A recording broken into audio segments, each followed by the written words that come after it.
Au vu des événements récents, il était important que le ministre de l'Industrie prenne la parole pour réaffirmer le fait que le gouvernement est bien derrière son industrie.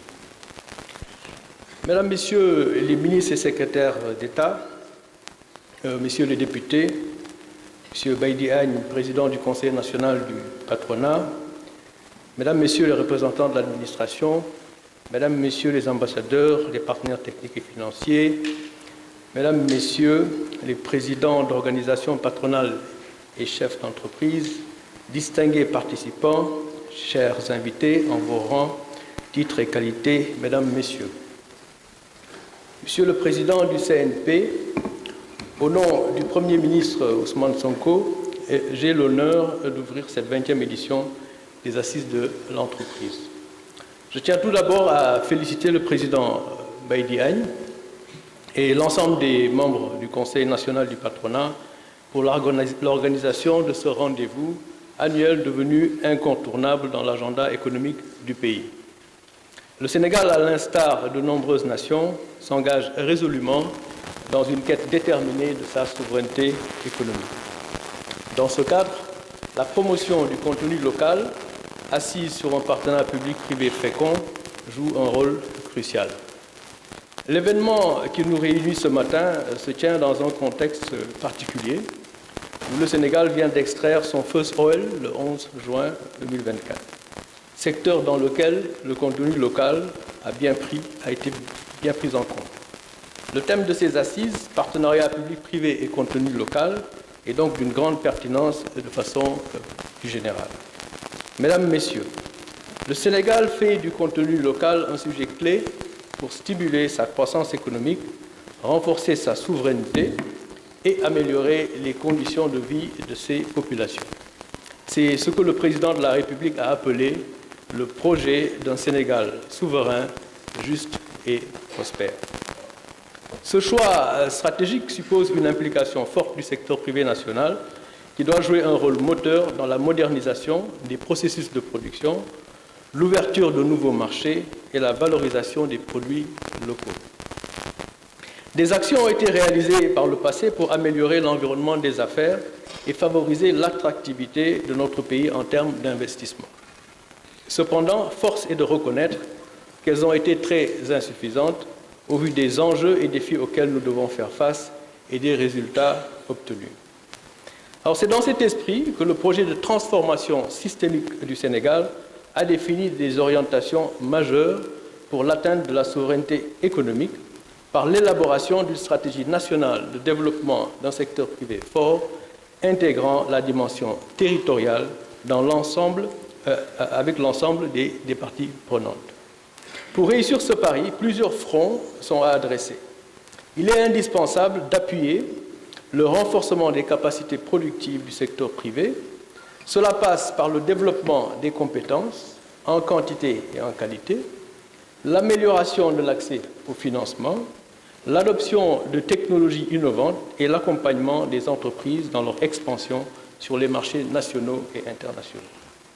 Un accent particulier doit être mis sur l'accroissement de la présence des entreprises nationales dans les pôles territoires, le ministre de l'Industrie l'a dit, et dans les secteurs stratégiques tels que l'agriculture, l'énergie, les industries extractives, l'industrie de façon générale, la technologie, le numérique. Cela permettra de réduire la dépendance vis-à-vis de l'extérieur et de créer des emplois de qualité pour les Sénégalais, en particulier les jeunes. Le Sénégal doit également tirer parti de ses avantages comparatifs pour développer des produits et services de forte valeur ajoutée et intégrer les chaînes de valeur mondiales. Cela permettra de propulser le développement économique du pays et de le positionner sur la scène internationale. La collaboration entre les différents acteurs du secteur privé local et étranger, des pouvoirs publics et de la société civile est essentielle pour optimiser la valorisation des produits et services nationaux. Cette synergie permettra de relever les défis liés à la production de biens et services, à la commercialisation et à la promotion du Made in Sénégal. Mesdames, Messieurs, dès lors, la promotion du contenu local nécessite la mise en œuvre de mesures concrètes et concertées. Parmi ces mesures, on peut citer la consolidation des mécanismes existants. Le nouveau cadre des partenariats publics-privés, PPP, entièrement opérationnel, pose les jalons d'une implication accrue du secteur privé national et communautaire dans la réalisation des grands projets d'intérêt général. Par exemple, il est réservé au moins 33% du capital d'une société devant réaliser un projet PPP aux nationaux et la priorité leur est également donnée sur les opérations de sous-traitance dans le cadre des contrats PPP. Le cadre des PPP met également à la disposition des autorités contractantes de l'expertise à travers l'Unité nationale d'appui au projet PPP, l'UNAP.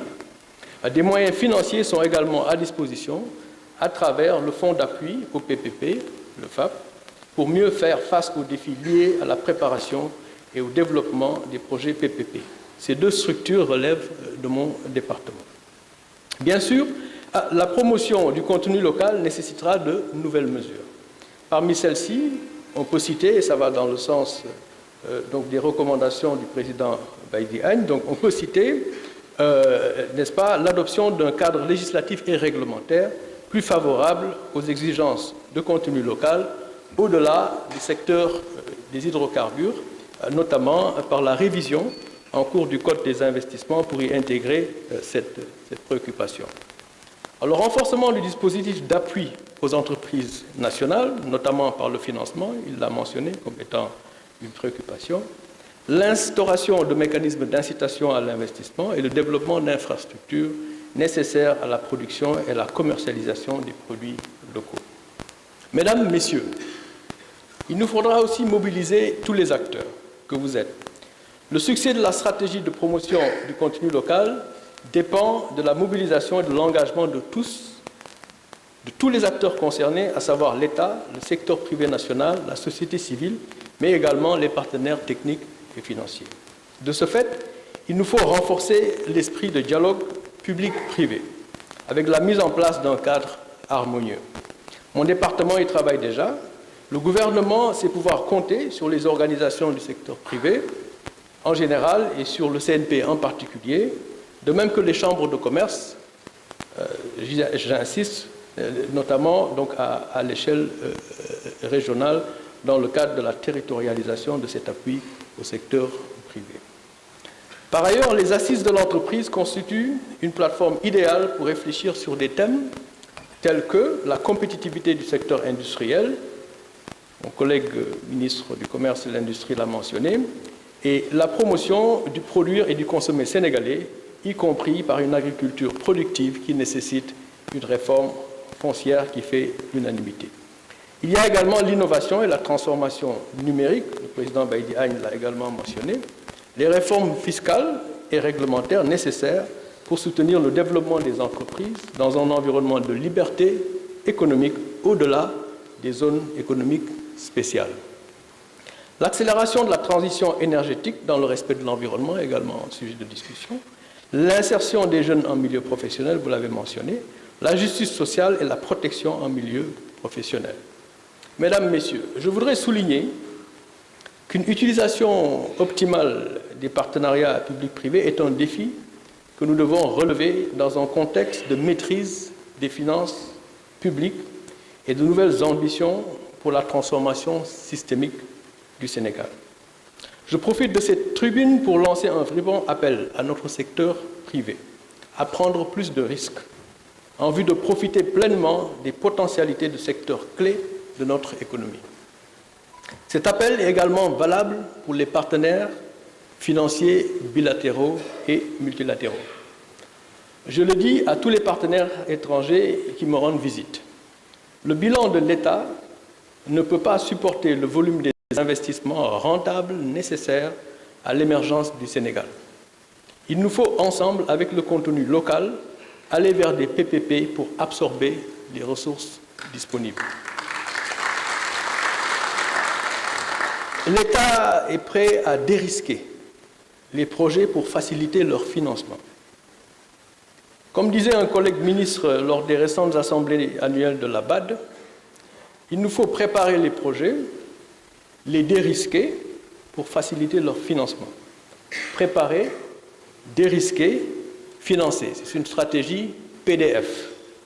À ce titre, les secteurs de l'agriculture, où nous recherchons une souveraineté alimentaire, de l'industrie, où nous recherchons à transformer notre production locale, ainsi que les secteurs de l'éducation, de la formation et de la santé, du numérique. Tous ces secteurs ont un réel potentiel en ce qui concerne la réalisation de projets PPP structurants et pouvant garantir un retour sur investissement. Dès lors où le retour sur investissement est garanti, il n'est pas nécessaire, n'est-ce pas, de s'appuyer exclusivement sur le bilan de l'État. Eu égard donc, au rôle crucial du secteur privé dans le renouveau urbain de nos villes, dans les pôles régionaux, le secteur de l'urbanisme offre également des opportunités de partenariat public-privé. C'est ce que nous appelons capitaliser sur le dividende de densité. Il s'agit de faire de notre urbanisation, qui a augmenté de 34% en 1976 à aujourd'hui 55% en 2023, en faire une opportunité pour servir une clientèle locale par un contenu local proche, urbain ou rural, beaucoup plus productif, et exporter les excédents entre pôles régionaux ou à l'étranger. La spécialisation relative des pôles régionaux, le ministre de l'Industrie a un peu touché ce point, est un objectif de ce point de vue-là. Des agropoles et des zones économiques spéciales peuvent faciliter la territorialisation de cette stratégie. Mesdames, Messieurs, notre pays est résolument déterminé à bâtir un avenir radieux pour sa jeunesse, pour également capitaliser sur notre dividende démographique. Dans un contexte où il n'y a pas de doute que le Sénégal devrait pouvoir capitaliser sur son dividende démocratique suite à la brillante élection du président Bassirou Diomaye Faye, nous attendons donc avec impatience les conclusions de vos assises. Soyez assurés que le gouvernement du Sénégal, sous la conduite de son Premier ministre, M. Ousmane Sonko, et le leadership du président de la République, son Excellence, M. Bassirou Diomaye Faye, ce gouvernement ne ménagera donc aucun effort pour garantir les conditions d'une croissance économique durable et harmonieuse de vos entreprises. De ce dernier point de vue, Monsieur le Président, donc je voudrais rassurer le secteur privé. Le cadre macroéconomique du Sénégal sera davantage assaini pour une souveraineté macroéconomique et des marges de manœuvre budgétaires retrouvées dès cette année. Comme le président de la République l'a dit dans le dernier communiqué du Conseil des ministres qui date d'hier, l'apurement de la dette intérieure légitime est une priorité immédiate de son gouvernement. Donc, c'est sur cette note que je déclare ouverte cette 20e édition des Assises de l'entreprise. Je vous remercie de votre aimable attention. Merci, Monsieur le Ministre. Plaidoyer fort pour l'entreprise.